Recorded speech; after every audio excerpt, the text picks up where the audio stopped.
बोध गया, गया से 12 किलोमीटर की दूरी पर बोध गया अवस्थित है। बोध गया में शंकराचार्य परंपरा का मठ है। 1540 ईस्वी में स्थापित हुआ है। हमारे, आप कल्पना कीजिए, उस समय मुगल काल रहा है। धर्म की रक्षा के लिए, धर्म को बचाए रखने में मठों का अद्भुत योगदान रहा है। मठ की स्थापना धर्म को बचाने के लिए, और धर्म, यहाँ अखाड़ा परिषद का, सन्यासियों का अड्डा रहता था जो धर्म के लिए लड़ाई लड़े। उन लोगों का ये मुख्यालय था, ऐसा कहा जाए। और हमारे बीच संजय भैया हैं, वो बताएंगे मठ की और विशेषता और ऐतिहासिक जो विरासत है, किस तरह से धर्म योद्धा को पैदा किया जाता था यहाँ। ये मठ तीन तरह के धर्म के तीन आयामों का केंद्र था: सांस्कृतिक, शिक्षण और युद्ध। ये तीनों कलाओं का यहाँ सिखलाया जाता था। शास्त्र के जरिए, शास्त्रार्थ से धर्म को बचाना हो, या शास्त्र के जरिए बचाना हो, या संस्कृति की, तीनों का यह अद्भुत संगम का यह केंद्र था। देख रहे हैं चारों तरफ बड़ा मठ, सन्यासियों और विद्यार्थियों के रहने की जगह, भोजन की व्यवस्था और शिक्षण की व्यवस्था। और यह मठ दिखलाता था, याद कराता है, शैव मत और विष्णु मत अलग नहीं है, दोनों एक ही हैं। इसका प्रवेश द्वार देखिए, जय विजय, गणपति और विष्णु के सब अवतारों का प्रतीक चिन्ह, और भगवान शंकर और मां पार्वती का। अंदर प्रवेश करिए। प्रवेश करते आपको हनुमान जी नजर आएंगे। देखिए, इस तरह की संरचना जो है ना, बड़े बड़े किलों में मिलती है। मठ मतलब धर्म रक्षा का किला रहा करता था। 1 2 3 4 ऐसा दरवाजा है, इस तरह का दरवाजा, इस तरह ये संरचना बड़े बड़े किला का है। कितनी मजबूती है इसमें, आप देख सकते हैं। कि रहने का जगह साधु सन्यासियों को,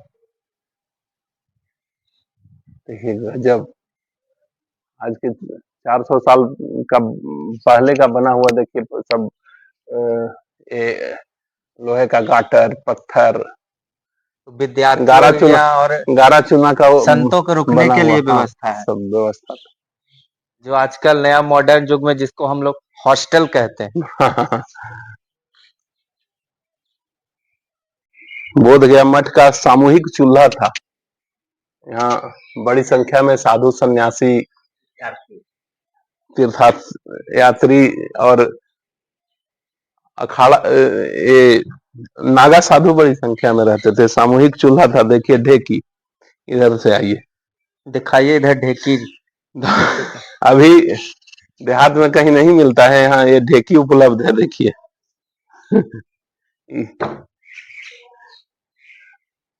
धान से चावल निकालने का ढेकी।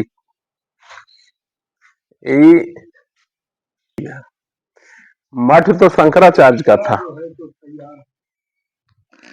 शंकराचार्य द्वारा स्थापित मठ को बौद्ध मठ में परिवर्तित करने का ये वामपंथी कुचक्र रहा है। देखिए शंकराचार्य के मठ में बुद्ध कहां से आ गए, ये लाने का एक प्रयास है। इसको साजिश के तहत कि ये बौद्ध मठ है, ये बनाने के लिए यहाँ बड़ा साजिश रचा गया है।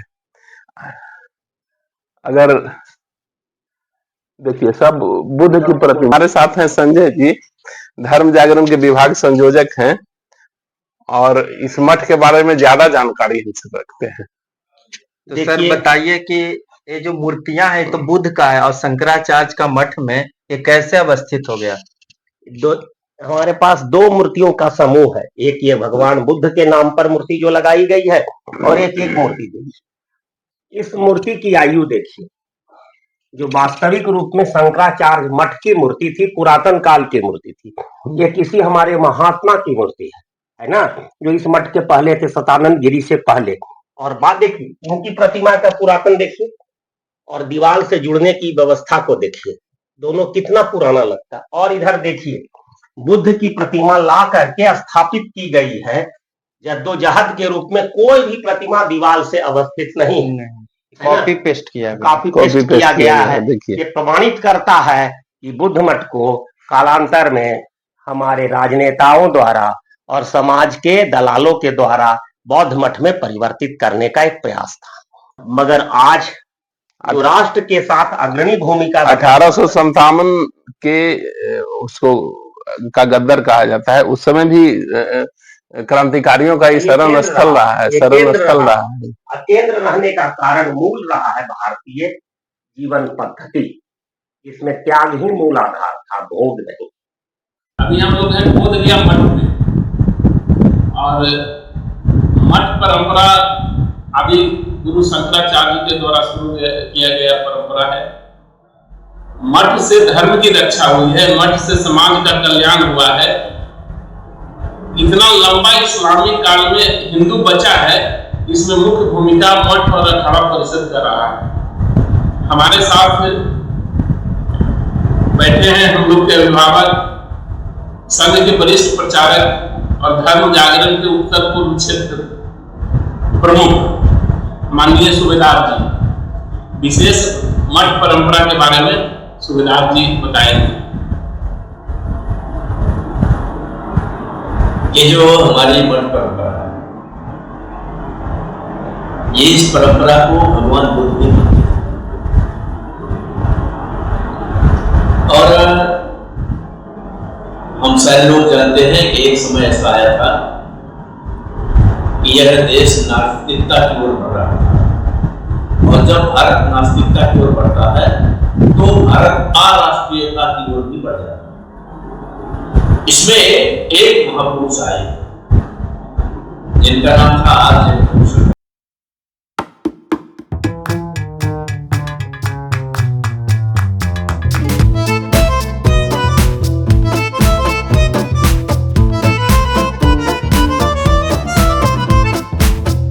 उन्होंने हमारे यहाँ पहले विवाहित सन्यासी की परंपरा थी।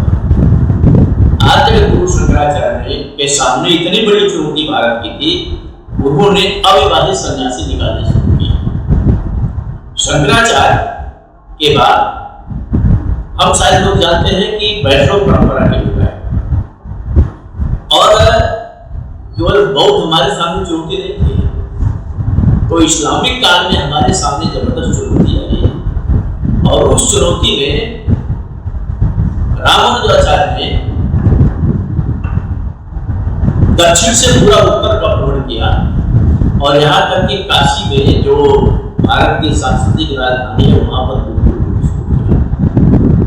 और इतना नहीं, रामानंद स्वामी ने उससे एक कदम आगे और बढ़ करके उन्होंने लश्करी संप्रदाय शुरू किया, हमारे यहाँ नागा संप्रदाय शुरू किया।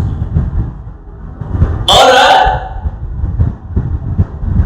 जब भगवान परशुराम का फोटो आप देखते होंगे, उसमें शस्त्र और साध दोनों का वर्णन। तो ये हमारी कोई नई परंपरा नहीं है। भगवान जो परशुराम थे वो त्रेता युग में थे, आज के नहीं थे।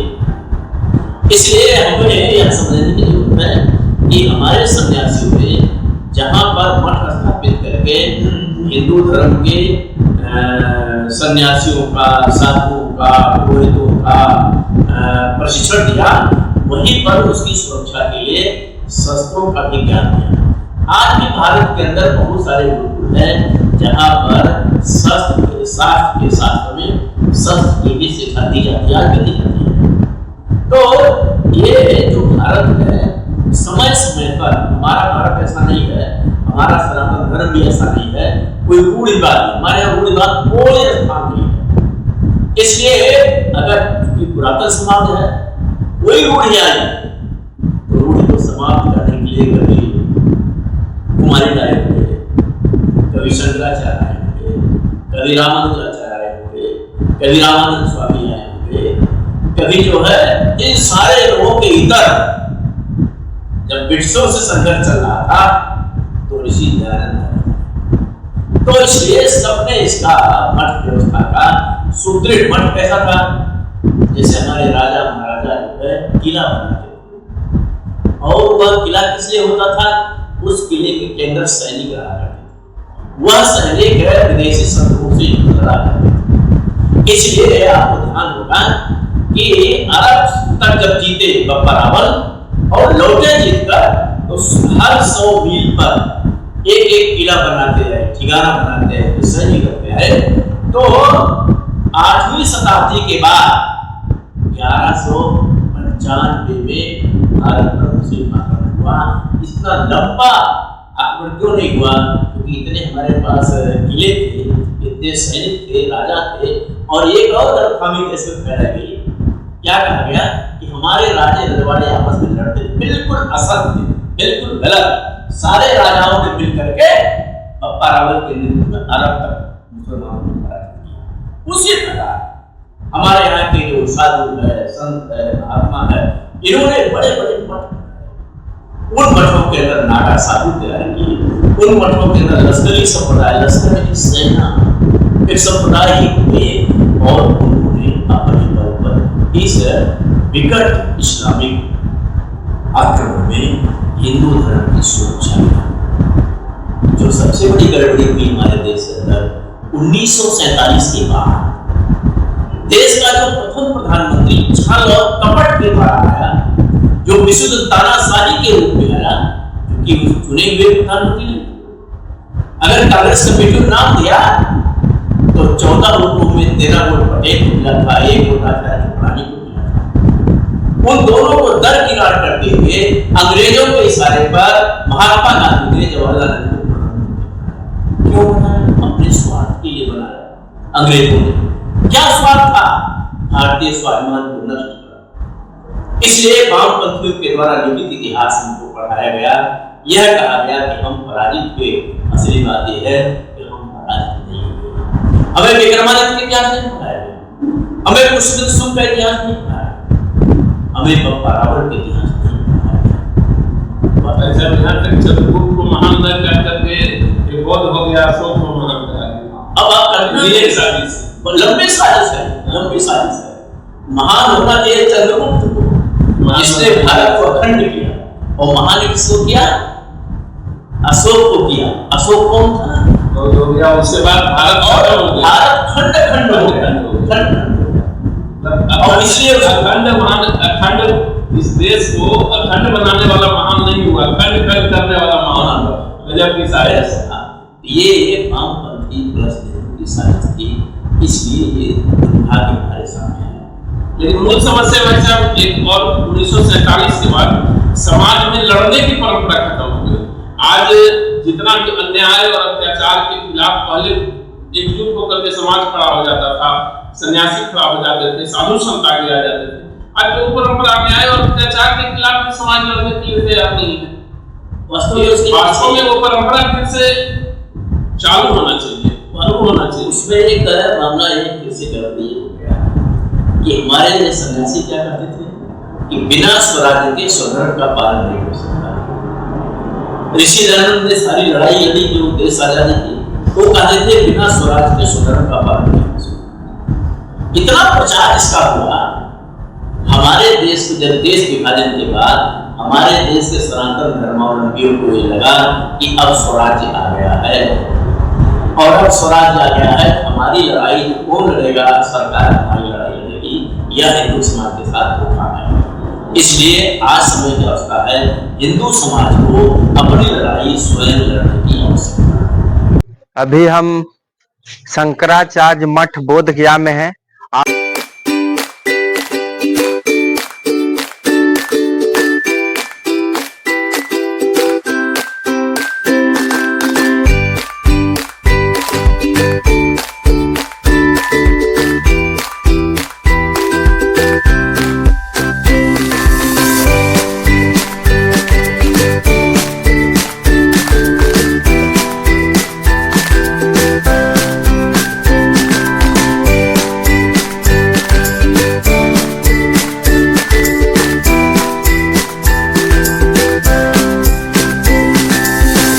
मठ पर लिखा हुआ वीर भोग्या श्रीमान सदानंद गिरी जी महाराज का ये समाधि स्थल है।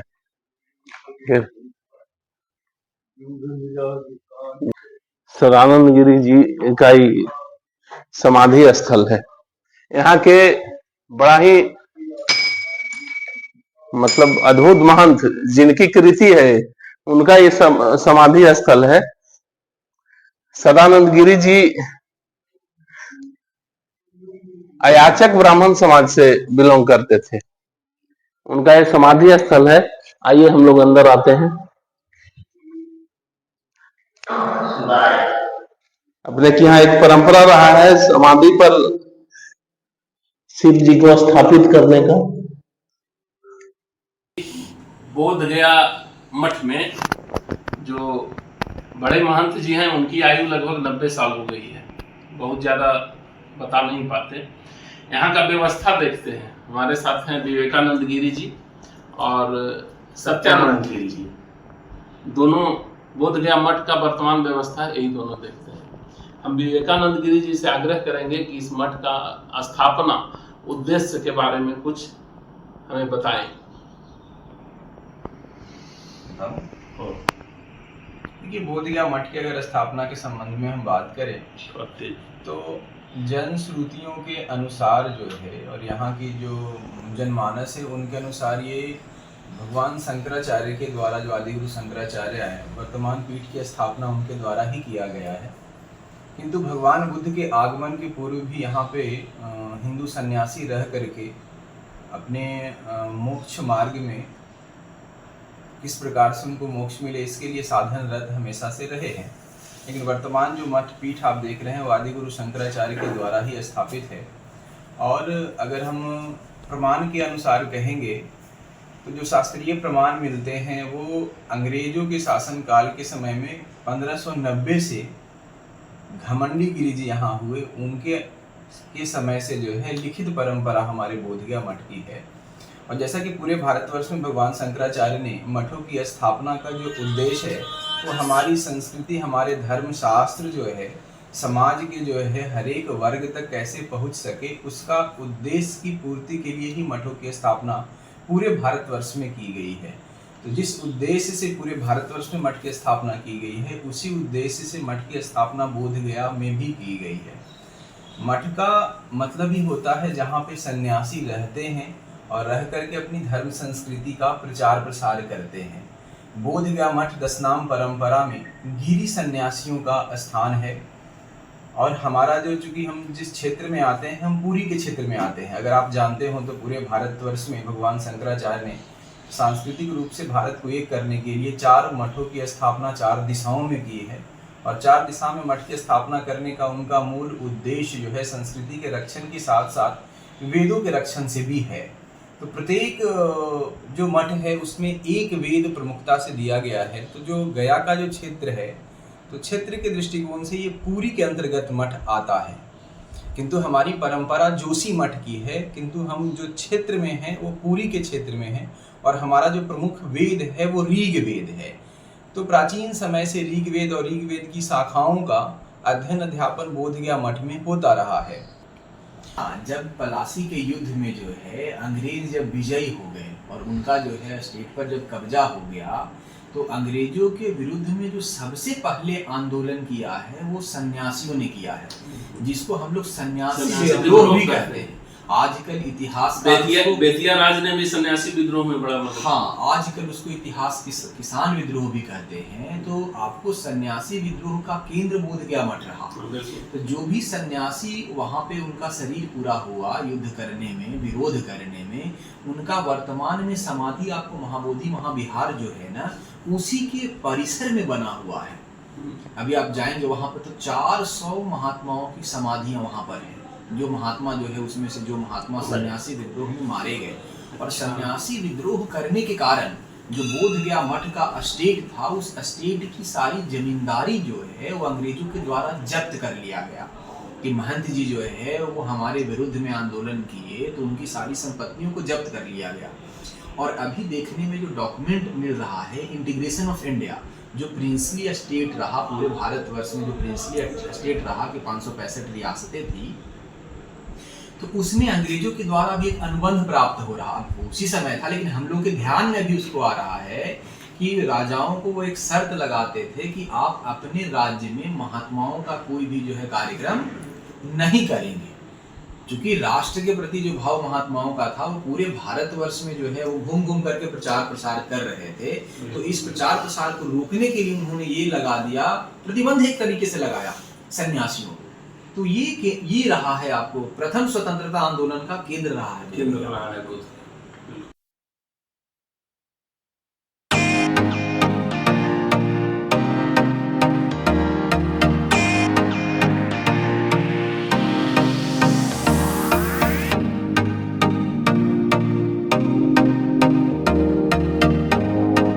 विष्णु मठ अलग अलग है, ये फूल है। देखिए शंकराचार्य परंपरा के मठ में भी प्रवेश करते हुए जय और विजय और गणपति और भगवान विष्णु के सारे अवतारों का अवलोकन आप छत पे देख सकते हैं ऊपर में। बिल्कुल जो एंट्री द्वार है उस पे सब दर्शाया हुआ है। देखिए उस समय का इसका निर्माण आज से 500 साल पहले की है, पहले का है, लेकिन कलाकृति देखिए को देखिए, भगवान विष्णु पत्थर के कितना अष्टदल सुरक्षित का है।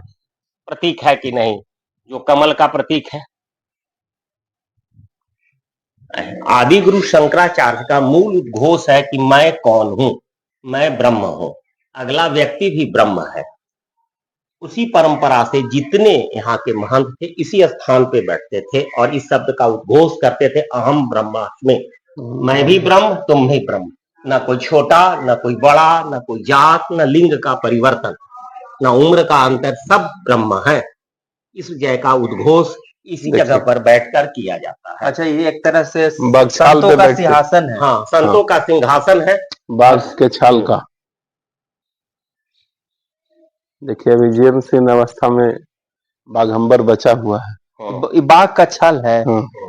अच्छा, असली बाघ का छाल। मठ को कहीं माला नहीं मिला था, मठ को धर्म रक्षा के लिए भाला दिया गया था। मठ संघर्ष करने वाले सन्यासियों का केंद्र रहता था। देखिए उसका प्रतीक है। तो कहा भी गया है कि बायां हाथ असुरदल मारे, दायां हाथ संत जन तारे।